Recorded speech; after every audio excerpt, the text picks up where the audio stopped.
Kenalkan, kami dari kelas C kelompok 20 ingin membuat video praktek komunikasi terapeutik mengenai penyakit anemia. Saya Stefania Talende berperan sebagai perawat. Saya Sri Dewi Kumalasari berperan sebagai pasien.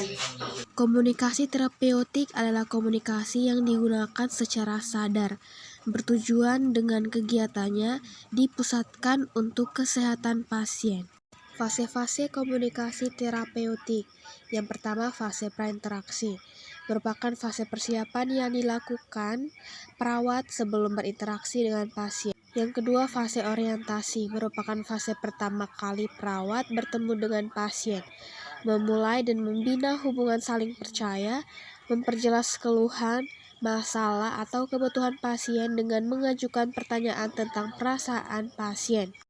Yang ketiga, fase kerja, merupakan fase di mana perawat memulai melakukan pekerjaan atau melaksanakan kontrak tindakan yang telah disepakati. Kemudian fase terminasi, merupakan fase akhir dari pertemuan perawat dengan pasien. Selamat pagi, Bu. Selamat pagi, Sus. Bagaimana tidurnya tadi malam, Bu? Alhamdulillah nyenyak, Sus. Baik. Apakah Ibu nyaman dengan posisi seperti ini? Tidak, Sus, saya ingin duduk. Mari saya bantu, Bu.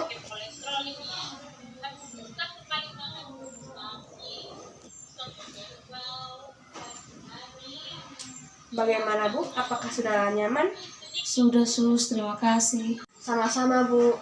Jadi perkenalkan, saya Suster Fani. Apakah benar ini dengan Ibu Sri Dewi Kumalasari? Iya, Sus, benar. Oke, baik, Bu. Hari ini saya perawat yang akan bertugas merawat Ibu dari pukul 13.00 sampai dengan 21.00 di malam nanti. Jadi apabila ada keluhan atau masalah, Ibu bisa menginformasikan kepada saya. Baik, Bu. Bagaimana keadaan Ibu? Apakah sudah lebih membaik daripada yang kemarin? Sudah, Sus. Tapi saya agak sedikit pusing. Oh iya, itu merupakan beberapa tanda bahwa Ibu kekurangan darah. Oh, begitu ya, Sus. Iya, Bu. Baik, sesuai yang perjanjian kita kemarin, saya akan memberikan pendidikan kesehatan mengenai anemia selama 5 menit. Apa kita sudah bisa mulai, Bu? Bisa, Bu. Baik, sebelum kita mulai, saya akan mengukur tekanan darah Ibu dulu ya. Silakan, Sus.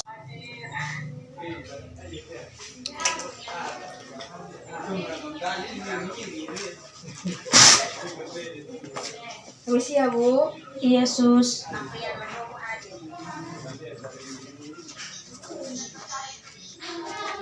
Abbiamo la waya hadir. Absen suka kita ada.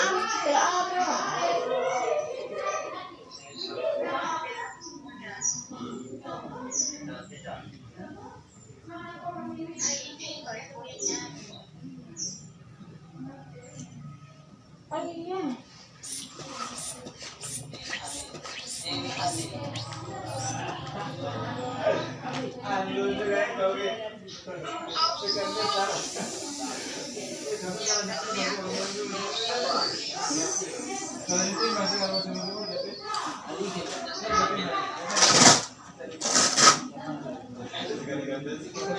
Tekanan darah Ibu kurang dari 90/60 mm air raksa atau bisa dibilang tekanan darah rendah. Lalu bagaimana, Sus? Baik, saya akan menjelaskan kondisi Ibu bersama pendidikan kesehatan yang saya janjikan tadi. Kita mulai sekarang ya, Bu. Iya, silakan, Sus. Nah, jadi anemia adalah satu kondisi tubuh yang dimana terjadi ketika sel-sel darah merah atau eritrosit dan hemoglobin yang sehat dalam darah berada di bawah nilai normal atau kekurangan darah. Hemoglobin adalah bagian utama dari sel darah merah yang berfungsi untuk mengikat oksigen. Saat seseorang kekurangan sel darah merah atau hemoglobin yang normal, maka sel-sel dalam tubuh tidak akan mendapatkan oksigen yang cukup. Makanya timbullah gejala anemia. Nah, dalam masyarakat kita, anemia dikenal dengan kekurangan darah. Nah, jadi penyebabnya bisa terjadi karena 3 hal berikut. Yang pertama, ketika seseorang mengeluarkan darah atau berdarah oleh sebab apapun, seperti kecelakaan, terluka, menstruasi, dan melahirkan. Kemudian yang kedua, anemia bisa terjadi karena kurangnya produksi sel darah merah atau terganggunya pembentukan hemoglobin. Ini disebabkan oleh kekurangan mineral dan vitamin. Kemudian yang ketiga, Ketika sel-sel darah merah rapuh atau tidak dapat menahan stres secara rutin dari sistem peredaran darah, maka dapat pecah. Gejalanya saat seseorang yang mengalami anemia biasanya memiliki ciri-ciri yang terlihat sangat pucat, kelelahan, cepat capek, konjungtivita yang terlihat lebih putih, mudah mengantuk, sakit kepala, tangan dan kaki dingin, nyeri dada, dan penurunan konsentrasi dan daya ingat. Jadi pencegahannya adalah kita harus mengkonsumsi asupan makanan yang mengandung zat besi. Bisa didapat dari daging merah dan karang. Kemudian tingkatkan asupan vitamin C dan folat.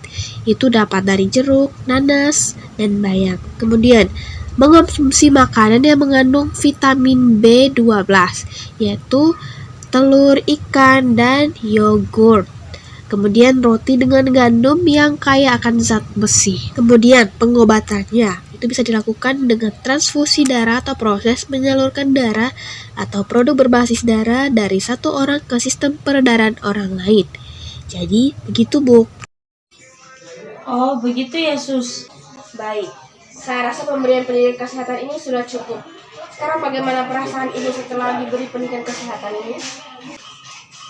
Iya, suster, saya sekarang lebih paham apa itu anemia dan cara penyembuhannya. Baik, jika Ibu sudah paham dengan apa yang saya sudah jelaskan tadi, coba tolong Ibu jelaskan kembali kepada saya apa itu anemia. Anemia adalah suatu kondisi tubuh di mana terjadi ketika sel-sel darah merah dan hemoglobin yang sehat di dalam darah berada di bawah nilai normal atau kekurangan darah, Bu. Ya, betul sekali dengan apa yang sudah Ibu jelaskan. Jadi, apakah masih ada yang Ibu tanyakan? Tidak ada lagi, Sus, sudah cukup. Ya. Baik, jika begitu, jam 9.00 Wita nanti saya akan kembali ke sini untuk mengganti infus Ibu. Selamat beristirahat, semoga lekas sembuh ya, Bu. Oh iya, suster. Terima kasih. Selamat malam, Sus. Selamat malam, Ibu.